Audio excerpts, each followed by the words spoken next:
சென்னை ஆயிரம் விளக்கு தொகுதிக்கு உட்பட்ட பகுதிகளில் அதிமுக முன்னாள் அமைச்சர் வளர்மதி தீவிர வாக்கு சேகரிப்பில் ஈடுபட்டார். அவருடன் நமது செய்தியாளர் நந்தினி நடத்திய கலந்துரையாடலை பார்க்கலாம். தொகுதியில் அதிமுக சார்பில் போட்டியிடும் முன்னாள் அமைச்சர் நம்முடன் வளர்மதி இணைந்துள்ளார். அவருடன் சில கேள்விகளை உரையாடலாம். வணக்கம் மேம், உங்களுக்கு இப்போ களம் எந்த அளவுக்கு இருக்கு? வெற்றியினுடைய அறிகுறிகளுக்கு தெரிஞ்சுக்கிட்டே இருக்கு. குறிப்பா ஆயிரம் விளக்கு தொகுதியில பல முறை நின்றுருக்கீங்க, வெற்றியும் பெற்றிருக்கீங்க. அப்புறம் வேற தொகுதியில போட்டிட்டு அங்கேயே வெற்றி பெற்றிருக்கீங்க. இப்ப மீண்டும் ஆயிரம் விளக்கு தொகுதியில போட்டியிடுறீங்க. இங்க மக்களோட வரவேற்பு எந்த அளவுக்கு இருக்கு? மக்களோட ஆதரவு எந்த அளவுக்கு இருக்கு?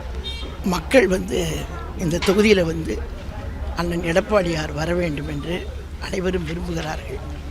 திராவிட முன்னேற்றக் கழகத்தினுடைய ஆட்சியிலே மக்கள் படுகின்ற நான் வரும்போது கூட வழியிலெல்லாம் காட்டினாங்க, குழாய் இருக்குது, தண்ணி வரல.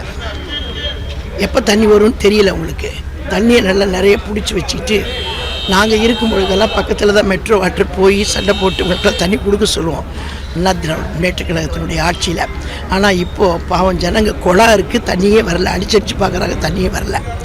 அவங்க பாவம் பெரிய பெரிய ட்ரம்மில் தண்ணி பிடிச்சி வச்சுக்கிட்டு பாவம் மேலே மாடியில் இருக்கவங்களாம் சிரமப்படுறாங்க. இந்த மாதிரி இருக்கக்கூடிய அடிப்படை தேவை பிரச்சனைன்றது குடிநீர் பிரச்சனை. அந்த பிரச்சனைகள்லாம் நாங்கள் தீர்ப்போம். அண்ணன் எடப்பாடியார் அரசு தீர்க்கும்ன்ற நம்பிக்கை மக்களுக்கு இருக்குது. அதனால் அமோக வரவேற்பு அவங்க தர்றாங்க. வேட்பாளர் யாருன்னு பார்க்கல.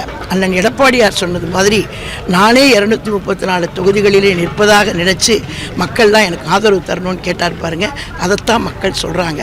அண்ணன் எடப்பாடியாரே நிற்பதாக எண்ணி அவர் வந்தால் நல்ல முறையிலே நாடு இருக்கும், பெண்களின் பாதுகாப்பு இருக்கும், கஞ்சா இருக்காது, போதை பழக்கம் இருக்காது, மாணவர்கள் அழிவு பாதையிலே போகிற சிரமங்கள் இருக்காதுன்னு மக்கள் நம்புகிறாங்க. அதனால தான் பெரிய வரவேற்பு கொடுக்குறாங்க. இப்போ நீங்கள் காலையிலேருந்து எங்க கூட தான் பார்த்துட்டு தான் இருக்கிறீங்க. மக்கள் எவ்வளவு சிரித்த முகத்தோடு ரொம்ப வரவேற்பு பண்ண காட்சியெல்லாம் நீங்கள் பார்த்துருப்பீங்க. அவங்க விரும்புகிறதே ஒரு பெரிய மாற்றம். முதல்ல தாய்மார்கள் சொல்கிறது கஞ்சாவை முதல்ல ஒழிங்க.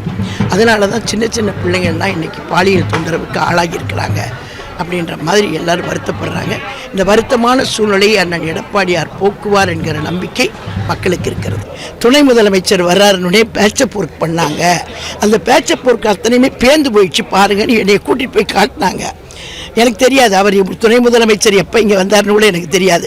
ஆனால் தாய்மார்கள் என் கையை பிடிச்சி இழுத்துட்டு போய் இந்த பாருங்கள் ரோடு எந்த லட்சணத்தில் இருக்குன்னு பாருங்கள், அவர் வந்தோடனே போட்ட அது எல்லாமே பேர்ந்துக்கிட்டு வருது பாருங்கன்னு காட்டினாங்க.